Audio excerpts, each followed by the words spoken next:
multiply and go in and possess the land which the Lord sware to give to your fathers.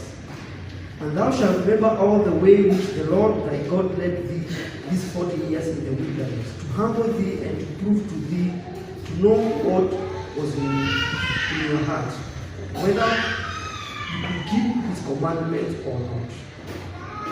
And he humbled thee and suffered thee to hunger and feed thee with manna which thou knowest not their fathers, neither did their father know, that he might make thee know that man does not live by bread alone, but by every word that proceedeth from the mouth of the Lord.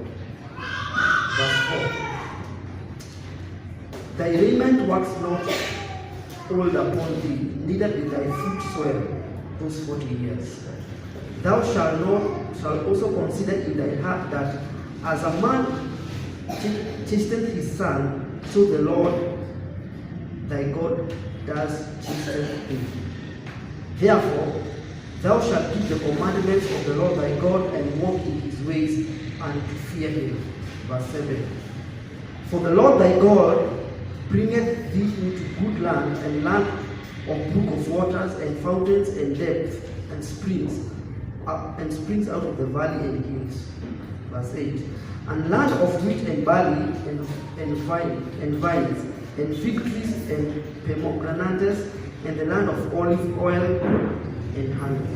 Verse 9. A land wherein thou shalt eat bread without scarceness. Thou shalt not lack anything to eat, and the land whose stones are iron, and out of hills thou mayest dig brass.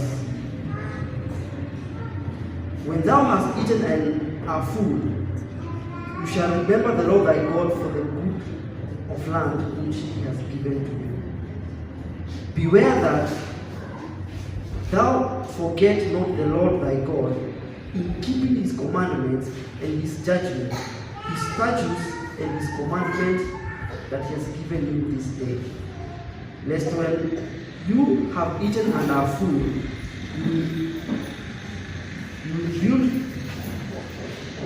Okay. Verse 12.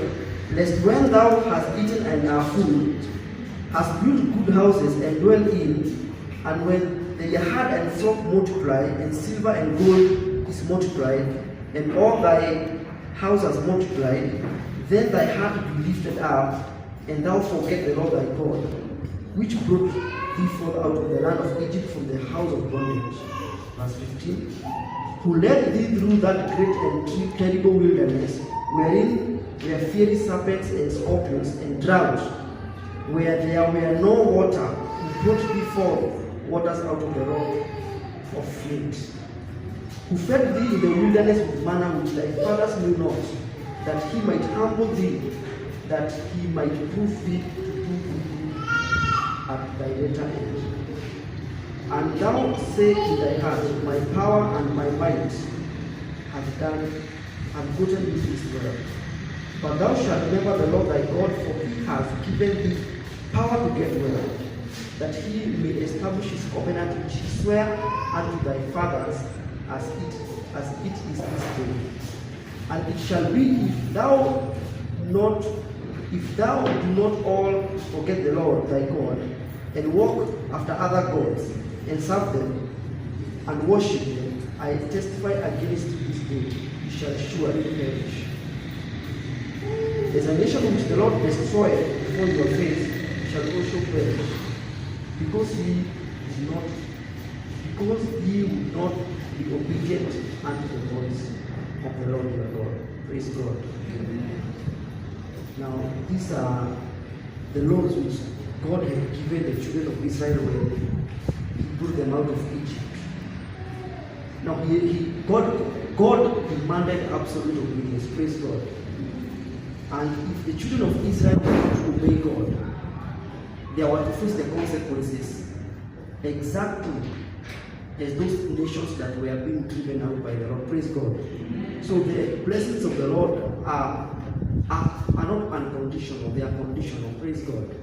So he demands obedience, absolute obedience, for him to bless you. Praise God. And may the Lord bless you.